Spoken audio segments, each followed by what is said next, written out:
Hi மக்களே! இன்னைக்கு ஒரு சூப்பரான ரெசிபி வீடியோ தான் பார்க்க போறோம். இது பரோட்டா, சேமியா, இடியாப்பம் எல்லாத்துக்குமே ரொம்ப டேஸ்ட்டா இருக்கும். ரொம்ப ஈஸியும் கூட. காரம் சாப்பிட மாட்டீங்கன்னா, கண்டிப்பா இத ட்ரை பண்ணி பாருங்க. எப்படி பண்றதுன்னு பார்க்கலாம்.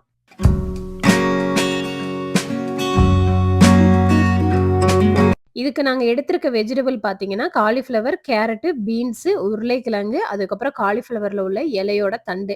இத வந்து மேல ஒரு லேயர வந்து எடுத்துட்டு, அதுக்கப்புறம் குட்டி குட்டியா கட் பண்ணி எடுத்துக்கோங்க. உங்களுக்கு பிடிக்கல அப்டின்னா, நீங்க வந்து ஸ்கிப் பண்ணிக்கலாம். பெரிய வித்தியாசம்லாம் ஒண்ணும் இருக்காது.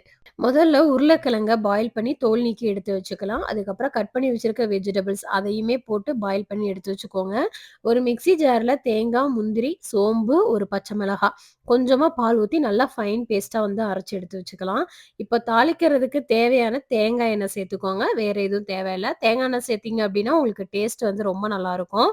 எல்லா ஸ்பைசஸுமே போட்டு தாளிச்சுட்டு, இது கூட கொஞ்சம் கட் பண்ணி வச்சிருக்க புதினா, பச்சை மிளகாய், கொஞ்சம் கருவேப்பிலை இத போட்டு நீங்க தாளிச்சு எடுத்துட்டு, கட் பண்ணி வச்சிருக்க வெங்காயம், அது வதங்குனதுமே இஞ்சி பூண்டு பேஸ்ட்டு, அடுத்ததா பாயில் பண்ணி வச்சிருக்க வெஜிடபிள்ஸ் எல்லாத்தையுமே ஆட் பண்ணிட்டு, கொஞ்சம் தண்ணி சேர்த்து மூடி போட்டு ஒரு 10 மினிட்ஸ் கொதிக்க விடுங்க. இது கூட நீங்க பச்சை பட்டாணி கூட ஆட் பண்ணிக்கலாம்.